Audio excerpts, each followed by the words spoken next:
இருக்கு பாருங்க, இதான் கொடி.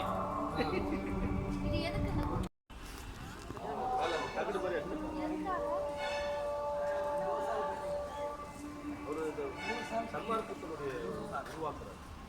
சன்மார்க்கத்தினுடைய கொடி.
இயற்கை கருணையை வடிவாய்.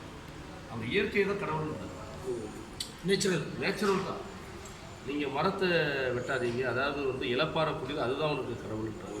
இயற்கையை வந்து பாருங்க, அருப்பெருஞ்சோதில் இயற்கை இன்புமா அவர் கையெழுத்து. ஒரு இரவுல ஒரு இரவில் தன் கரத்தால் 1596 அடிகள் முடியும். ஒரு தீர்க்க தரசிங்க அவரெல்லாம் வந்து நம்ம இந்த கையெழுத்து பார்க்க இந்த ஜென்மத்தில் நம்ம இருக்கிறோமான்றதை வந்து நம்ம வந்து உணரும். அவரை வந்து அவருக்கு என்ன ஒரு விஷயம்னா, கண்ணை கலங்கிட்டு இங்கேருந்து போனாலே உங்கள் மனு ஏற்றுக்கொள்ளப்படும். நீங்கள் ஏதோ கடமைக்கு வந்துட்டு போனீங்கன்னா அது வந்து அப்படியே தான் இருக்கும்.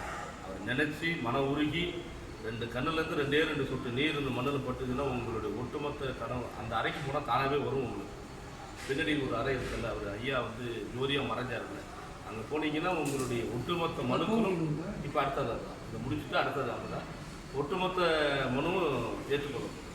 ஏதோ வந்துட்டு போனோம்னு நினைக்காதீங்க, மன உருகி வெளியே அவர் நேரடியாக இரவு நம்ம பார்த்து தான் வந்து